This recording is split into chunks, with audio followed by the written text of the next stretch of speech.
This is part 2 of our webinar, as Kelly said. We're really happy to be able to do these 2 webinars about the understanding of the intersections of scholarly communication and information literacy. We did several sessions for the information literacy librarians here at App State, and we decided we'd share those with the world, which we're doing, and they were very successful, and it was a lot of fun for both of us to do too. We may consider doing some more in the future. We'll see how this one goes as we continue our interest in this area. So here we are. I'm Joyce Ogburn, Digital Strategies and Partnerships Librarian. And I'm Paul Orkuszewski. I'm the lead librarian for acquisitions. I do like okra. Yeah. So we have a handout. I hope you got to see that, Kelly, or does everyone have that handout? So we're not going to... We'll be posting it on the website. Okay. We're not going to go through it directly, but we want you to have it for reference about how we've put together our thoughts about critical thinking, ethics, and trust, and legal issues in the intersections. So we're going to go through this in a different way, but at least you'll have this, something you can hang on to in addition to the webinar. So we won't refer to it directly. And we're going to give you a really high-level overview. There's a lot of detail that could be done, but it's a little too much for webinars, so I'm sure you'll have some questions or thoughts later. And if you have any ideas on things you'd like us to do in the future in more depth, please chat about those and let Kelly know, and we'll see what we can do about it. A lot of this started with the ACRL Intersections Initiative that resulted in a white paper in 2013. It started earlier than that. A little ways back, people started talking about there's more in common than we think between scholarly communication and information literacy, trying to link those 2 together, because as things become more complex, undergraduates are being asked to do more research. It was time to start thinking more holistically about the 2 areas of the library that really didn't intersect all that much before. So in session number 1, we did a real high level, again, introduction to scholarly communication and these intersections, did some definitions about scholarly communication, open access, and provide historical and socioeconomic context for that. And Kelly's giving you the link, but it's here too in this slide. And I encourage you to go back and look at that if you didn't have a chance to do that. It'll help you as that segue into today's. But wait to do it after today's, of course. And today we're going to talk a little bit more about the ACRL Framework. That came out in 2016. And the task force was charged specifically to think about scholarly communication as they crafted that framework. So it made it easier to start linking these 2 together. So in addition to critical thinking and the framework, we're going to talk about ethical dimensions, legal issues, the intertwining of the 2, and then again, you've got that handout to look at or now or later. I'm going to start us off with critical thinking, ethics, and trust. And it's going to be a very broad brush about critical thinking, and many of you will know a great deal about that. But we're going to give you enough just so you can hang all these things together. So the ACRL framework, I'm going to talk about 3 concepts within that in just a moment. A little bit about digital literacies and how important those are becoming, because we're having to navigate a pretty dense landscape, and it's fraught with all sorts of false ends or intricacies that we don't anticipate, legal issues and all of that. So we have to be really thoughtful about how we are navigating through scholarly communication.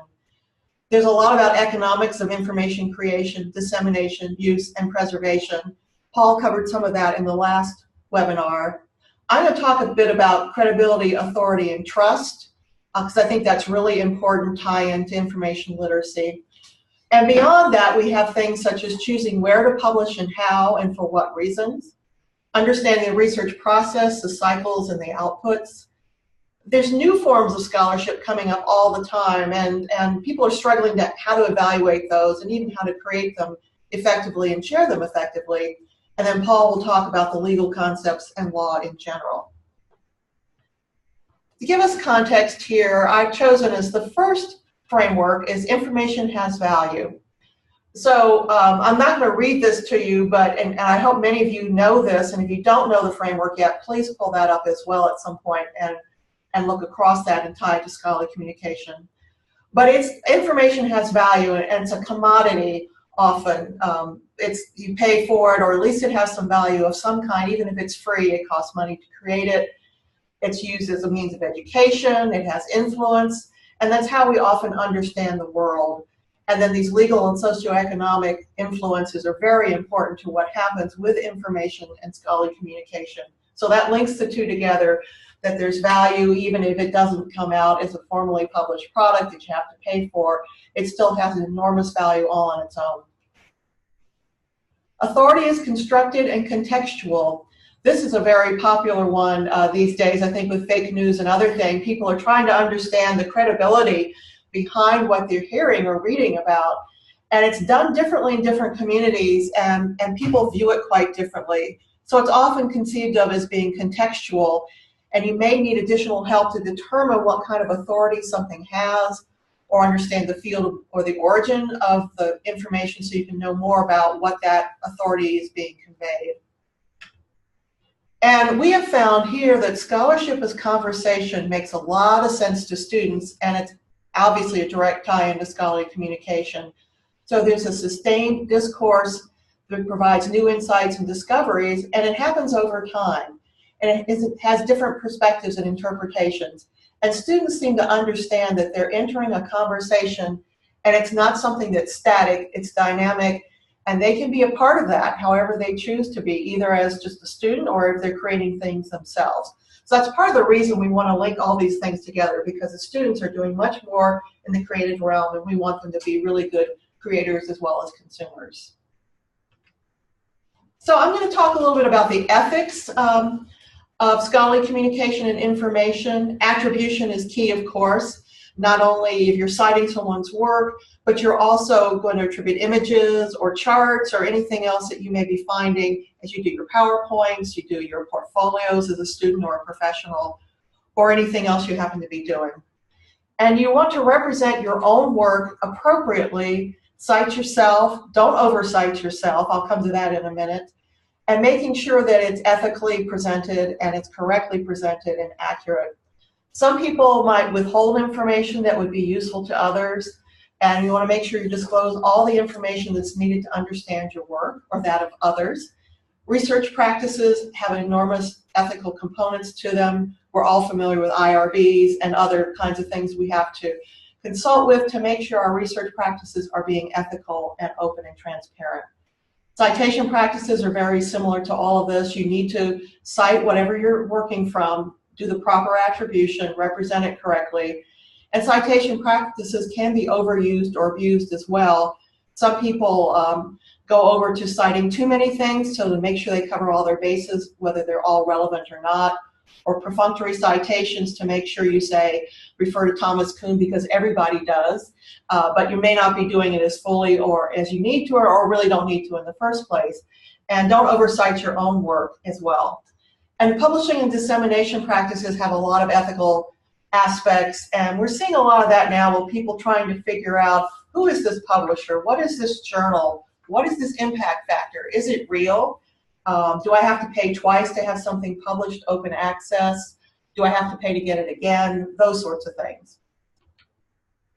Authority refers often to expertise behind something that you're referring to or using, the reputation of the author or the journal or whatever the output might be, the experience of the people involved, the credentials, which often goes back to the expertise and reputation, using the right citations, authoritative citations, making sure that they are of the appropriate for the nature of what you're trying to do, the credibility behind all of this. And often people refer to authority because it's familiar to them. They know them because it's in their field, or it's a trusted source, like you may prefer CNN over NBC or Wikipedia over something else.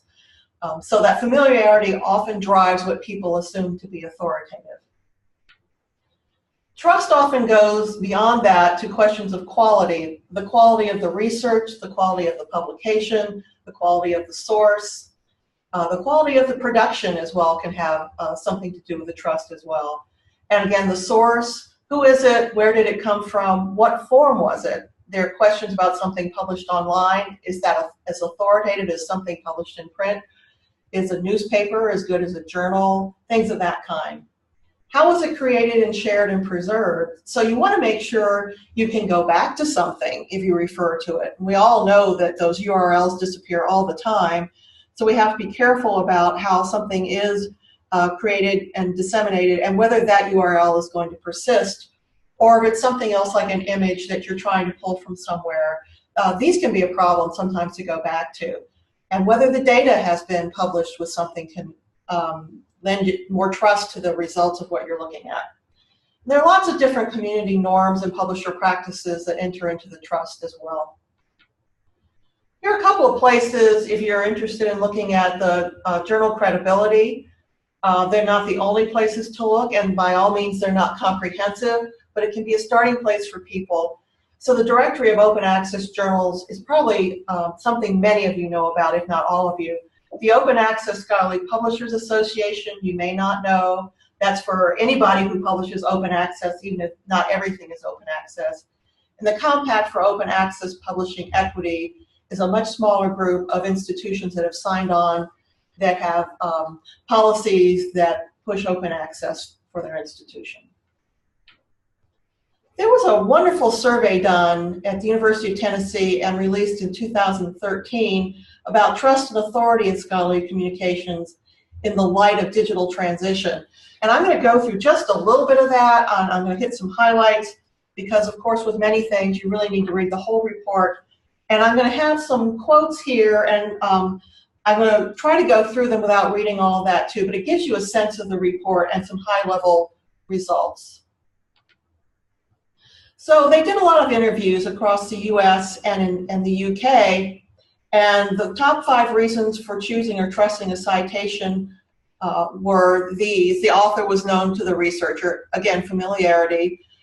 Journal or conference were known. The reference was a seminal work in the field. That's very common for people to go back to make sure they cite those works. The reference supported their methodology, and of course the research group, the institution, was known to the researcher. So sometimes people are skeptical of institutions that they're not aware of. They may be newer or they may not be highly driven by research, but sometimes they can be just as good, but it does not always lend people to trust or choose those references or those articles. Here's a little denser one. Here's some poor practices they identified. Citing your own work to increase your H index. And as an ethical issue, that it begs for some gray areas there. Of course you should cite your own work if it's appropriate, but there are people who tend to cite themselves over and over again, maybe inappropriately or stretching it just a bit, but be sure to cite yourself if it's important. So it's not something you shouldn't do, just make sure you do it in the right way. Sometimes people feel you shouldn't be citing papers solely because they're in the journal to which you're submitting your manuscript, or over-citing those papers. Reviewers asking authors to cite their own papers, that's a big no-no. I've never seen that, but obviously some other groups have. They also want to make sure that they are citing very high-impact articles because they set the trust in scholarly communications 19 research agenda benchmarks and represent the very pinnacles of science. So I'm not very familiar with that, but that's one of the things that people said. So there can be community practices or norms or standards around citations as well. And then often you want to just choose the citations that support you the most and give your ideas the most weight. And some people will cite anything they can get their hands on to support themselves, even if they're not appropriate or even really that strong. Some people sometimes cite the first source on the topic, and sometimes a more recent one is more important, and sometimes you don't need all the ones you cite because you just feel you should. And it's more important to cite the ones that really support what you are saying. And some people will cite review articles rather than going to the full bibliography and citing the things within the bibliography that are important. So those are some of the things that have to do with authority, ethics, and trust. It's not everything, but again, high-level overview. And then we're going to go on to Paul to give you a sense of the legal issues. Thanks, Rose. Yeah, so I'm going to do a fairly high level as well. And it's going to be a bit more content and practical oriented. What I would hope, this is sort of my fantasy, is that every librarian in our building sort of has this at their fingertips for the water cooler conversation or the hallway conversation or the elevator conversation with patrons in general, or with our faculty in particular. So there are two factors, or two concepts from the framework for information literacy that relate to legal issues. One is that information creation as a process. And this carries with it the truism, or perhaps the truthiness, that most new scholarship, or even creative and artistic work, generally builds on existing ideas and refers to existing things. There's very few things that are completely original. And one of the legal concept that I wanted to think behind this information creation as a process is the concept of fair use. Joyce had this up earlier as well. Information has value, and we sort of think of that in the sort of highfalutin sense of societal value or intrinsic worth of quest for understanding or artistic expression. There's also the filthy lucre sense that creators of information have the right, should they choose to exercise it, to sell or lease their work in the marketplace. So when we're talking about this value, this kind of economic value, we're talking about copyright. Now, if you've had a lot of copyright education or attended a lot of workshops, you'll probably be familiar with the stuff I'm about to go through. But I find that every time I pass through this stuff, I think about new things or think about things in a different way. I'd like to say it brings clarity, but in reality, it actually brings me more ambiguity. Anyways, copyright. So in the United States, in the Constitution, Article 1, Section 8, where it lists the powers of Congress, Clause 8 says, and I'll get something that's more readable, to promote the progress of science and useful arts by securing for limited times to authors and inventors the exclusive right to their respective writings and discoveries. And even in this language, it feels kind of like the Second Amendment to me. It's like, depending on who you are, if you read the Second Amendment, your ears might pick up on the well-regulated militia part, whereas other people hear the right of the people to keep and bear arms part. And in this case, it's sort of the same thing. The whole point of copyright seems to be to promote the progress of science and useful arts. But what seems to prick up other folks' ears is that exclusive rights for controlling and that stuff. So just even within the text, you can see where the copyright and fair use tensions arise in the language of the Constitution. So copyright is kind of exactly what the word implies. It's the right to make copies of stuff. Back in the day before digital media, we were talking about the right to publish or print works and distribute them. But we're also not just talking about print, we're talking about any kind of works of authorship that are fixed in a tangible medium of expression. So any tangible medium of expression can be print, it could be a computer file, a 2D or 3D still or moving image, but it does have to be fixed in some way.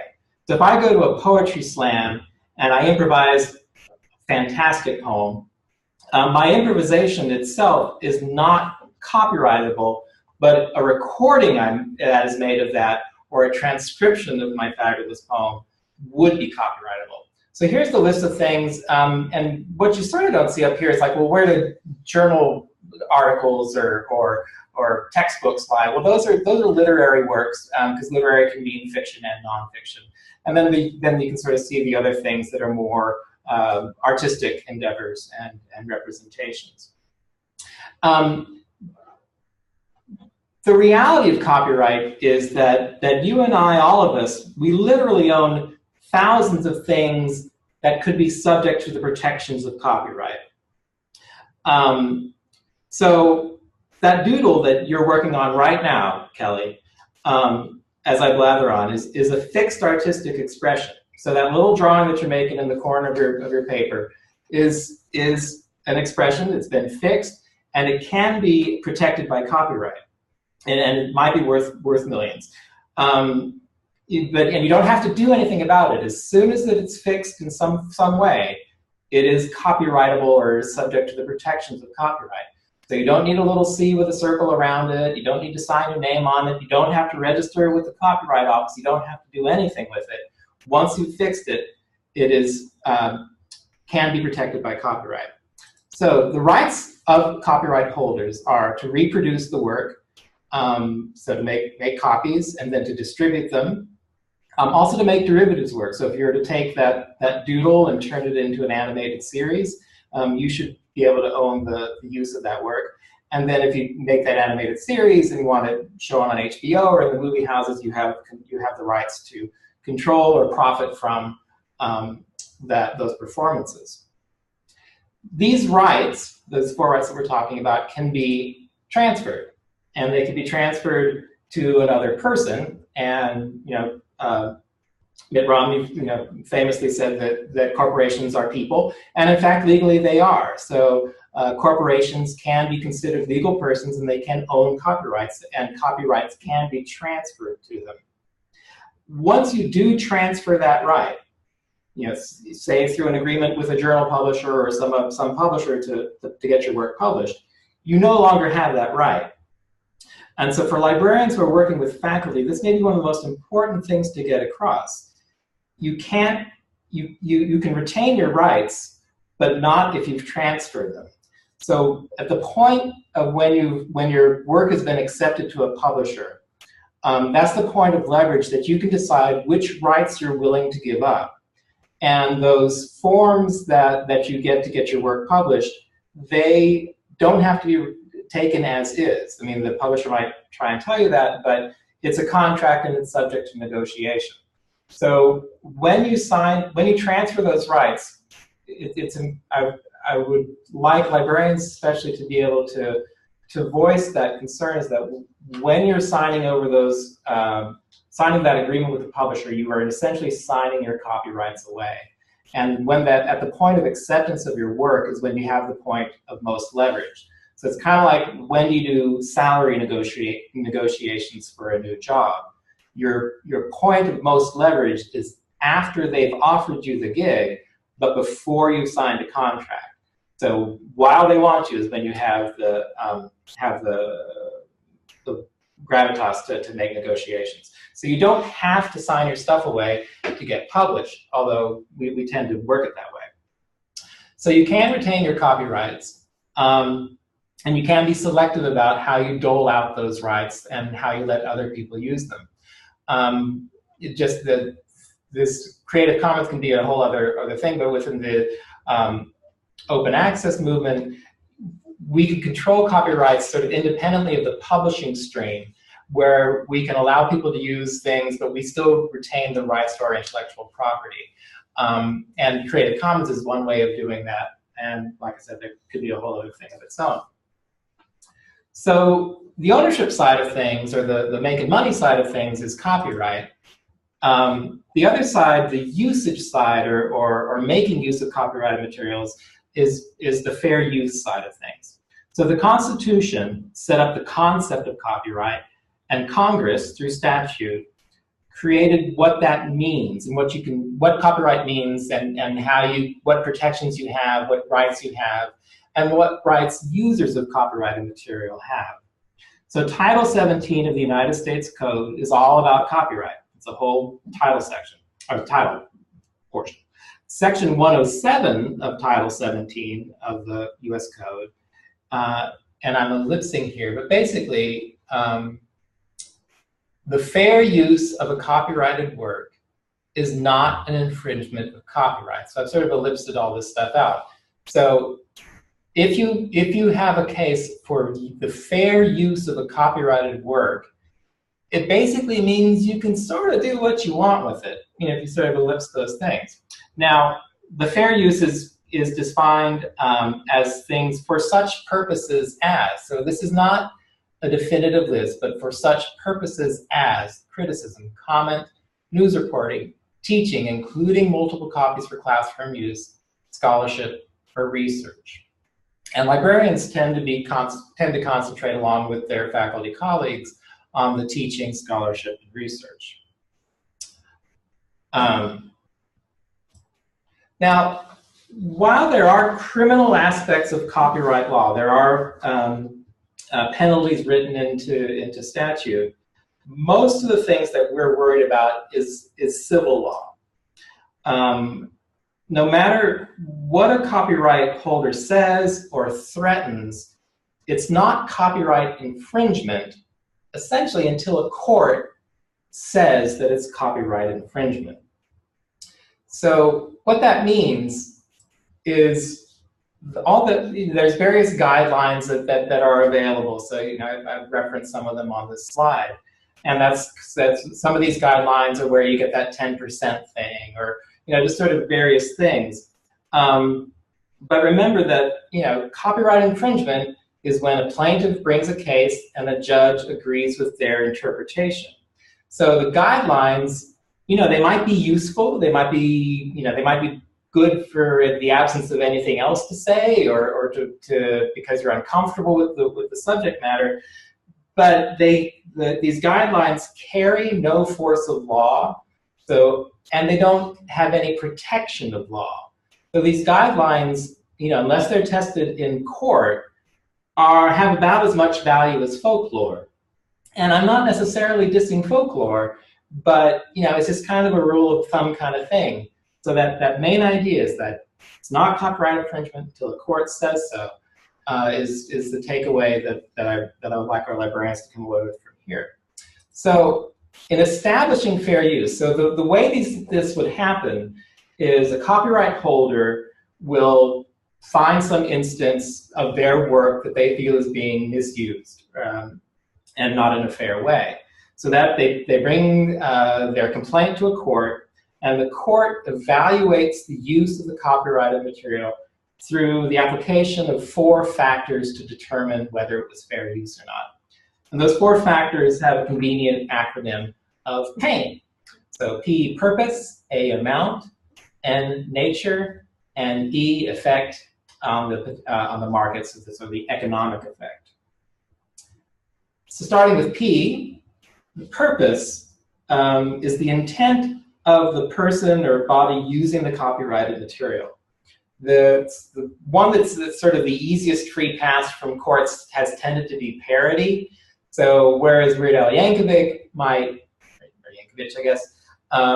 use the entirety of the chord progression, of the melody, a lot of the words, but it's obviously not intended to be the same thing, and it is making fun of the thing. So the purpose has been to make fun of, and it hasn't been to steal or otherwise duplicate. Their parody is sort of the easy one, but the purpose can also be scholarship, research, teaching, and that's what librarians and faculty tend to bring up in making their case for fair use of material. Amount is the amount of copyrighted material used. And so it just sort of intuitively think, oh, well, the more you use, the more copyright infringement it is. And that's not actually how it works. So going back to some of those guidelines, that 10% or 1 chapter, they don't actually mean anything. For example, the copyright holder of Gone with the Wind, probably the estate of Margaret Mitchell, sued a parody book called The Wind Done Gone. And The Wind Done Gone pretty much uses the whole of Gone with the Wind in its entirety. So it has all the characters, it has the same storyline, it has some of the same text. So in a certain way of looking at it, it's kind of used 100% of the material. But it's for a new purpose. The book is written from a slave's perspective. And so it isn't a duplicate of the book, and it uses the material in a new and creative way. So even though in some sense it's using 100% of the book, it wasn't considered infringement and was considered a fair use. On the other hand, the publishers of Gerald Ford's A Time to Heal sued The Nation magazine for printing around 400 words of a 500-page book. The problem is those 400 words were about why Ford had pardoned Nixon, which was probably the only thing a large segment of the reading public really cared about in reading Jerry Ford's autobiography. So while the amount used was less, a fraction of a percent of the whole, it was the most important thing about the book. So the amount was tiny, but it was the publishers of A Time to Heal did win that case against the nation, and an amount didn't really have anything to do with it. The nature refers to the subject matter or the format of the book. So, and it's sort of a sliding scale kind of thing. So generally fiction is going to be more unique and more creative than nonfiction. So generally, like basic laws of nature or indisputable historical events are not really copyrightable but new models of explaining natural events can be more copyrightable. So it's a sliding scale, and there's not a clear sort of distinction at any one point. And this is true about the fair use factors in all of them. It's contextual, it's case by case, it's one thing at a time. There's not a one-size-fits-all for all of this stuff. On the consumable part of the nature, the consumables generally refers to like a workbook that accompanies a foreign language textbook, or perhaps a website that does sort of the same thing for either a textbook or a class. So material by its nature that is supposed to be used by students, that if I were to make photocopies of the workbook and gave it to all my students, I would going against the intended nature of the publication. And finally, effect is the effect on the market, or the economic effect. And there's a sense that may be true that this area seems to have gained more weight when the courts make their decisions. But I'm not sure, like the takeaway on the Georgia case, maybe that's not really true. And I would sort of propose that it shouldn't be the deciding factor. So like, going back to the Jerry Ford example, it was fairly easy for the publishers to prove that the nation's printing of the bit that says "Why He Pardoned Nixon" really did affect their sales. But in the Win Done Gone case, it's hard to say that this book replaced the market value of Gone with the Wind, and in some sense, to this last point, maybe actually helped the sales of the book, that perhaps people that came in through the doorway of the parody wind up buying the book for real and reading it. So economic effect isn't black or white. Again, it's always contextual. It's always case by case. So to sum up on fair use, and this is where I put on my activist hat. And keep in mind that my opinion and 25 cents will not buy you a cup of coffee at McDonald's or Starbucks, for sure. I would like to say that fair use is a right. It's granted by and compliant with copyright statutory law. So as a right, if they're not exercised, they tend to be lost. So I think the fair use right should be exercised with conviction and intention. And then finally, librarians should not and could, and legally cannot actually give legal advice, like say, yes, this is a fair use or whichever. But legalese is actually English. We had a thing a few months ago in the library where they asked us, somebody wanted to do a film a scene in our library, and they gave us this legalese document that had words like indemnity and blah, blah, blah, and it looked really scary. But then if you actually just sort of sat down with with a glossary, all it said was, we promise not to break anything, and if we do, we'll fix it. But the language at first blush seemed really scary, like they were going to make us pay for it. So if you just sit down and realize that laws and case law are written in English, and you can wade through them. So while we can't actually offer legal help or legal advice, we can show our patrons resources to come to their own understanding of fair use and the fair use of copyrighted materials. And at base, because it is all about context and it is all case by case, this really is all about risk assessment. And one person's assessment of a risk will depend on their personality, their tolerance for danger. So we can provide people the resources to understand what their use is, what copyright is, and whether they're comfortable in doing whatever it is they want to do.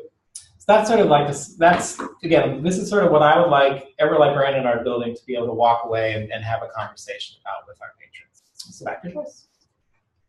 I'm going to give us a quick summary here and some things we want you to take away with you, that ultimately programs for scholarly communication and information literacy share common goals. We want faculty and students and anyone else we're working with to be creative. We want them to have access to all that credible information and be able to use it and share their own. And there's so many barriers and limitations that can be imposed, and then there are also some freedoms such as fair use that can guide us in doing things differently from how we think we might be able to. So it's a very complex environment, but it's very much interwoven between the two. And then creativity, research, and learning are inextricably linked, and they depend on critical thinking. So lots of people, like faculty, we may concentrate on students with information literacy, but faculty also have lots of questions about how to evaluate resources, how to do publishing in the best way, getting higher citations ethically, and those sorts of things. So all of this is a continuum, and it's very much linked together, and critical thinking is a foundation for that. It's also informed and affected by the ethical and legal issues that we discussed. I know Paul gave a nice long summary of all of these, and your head may be spinning over those. But actually, if you go through it pretty carefully, you can become more comfortable with what it means and how to help people. But also remember, you're not alone. If you're at a university or college or any academic institution, you usually have a legal counsel on hand, or they can get people on hand to help you with really deep questions. I had the interactions with one of our lawyers recently. She said the #1 question she gets are about copyright. Do I really need to sign this away? What if I do? What if I don't? I've had some interactions, and so has Paul, in areas like that. So copyright is a fairly common question, and some of it is easy to answer, but some of it can get quite difficult depending on the nature of the work that they're trying to do. I have one example where a person was approached by an online educator and said, we'd like to turn your work into a course, but we would like your copyright so that we can do so. And he asked me about that, and I said, well, think about the future. If you ever want to turn this into something else or use this with another online provider, if you sign away your copyright, you can't do that. For example, if you want to turn it into a textbook, if they aren't publishing textbooks and don't release the copyright, you can't do that. So it's not just what happens now, it's what might you want to do with this in the future. And I would say that the ACRL Intersections report is a good starting point for common understanding between the two of these. And then the ACRL Framework provides a very rich context for both. And I also have here a pointer to some resources, but there are a lot more out there. The literature is growing really fast around the intersections, whether they call it that or not, or whether they call it out as scholarly communication, or as publishing, or some other thing, and information literacy and all the different kinds of literacies. There's a lot out there. So the first one I'm referring you to is the past webinar. So you've got 2 places to look for that, plus where Kelly sent you. And then the framework, the working group on intersections, and the document I referred to from the University of Tennessee.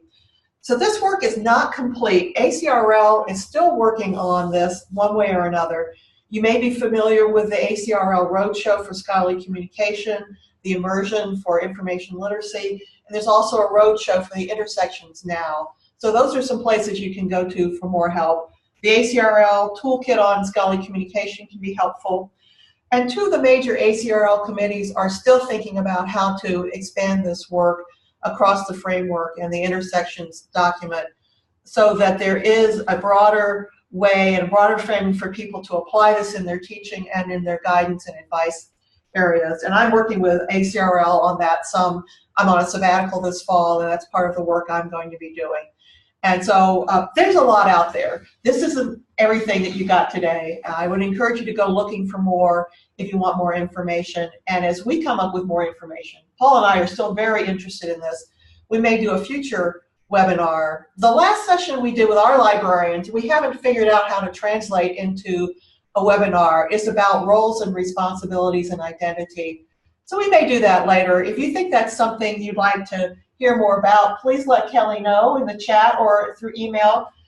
Here's our emails. You can contact either of us or both of us if you want to know more or want to have some different kinds of sessions we'd love to hear that, because we've had a good time doing this together, and we would probably enjoy doing some more. And after I finish my sabbatical, I may have some more concrete things to share as well. So that's the end of our presentation. Kelly, back to you.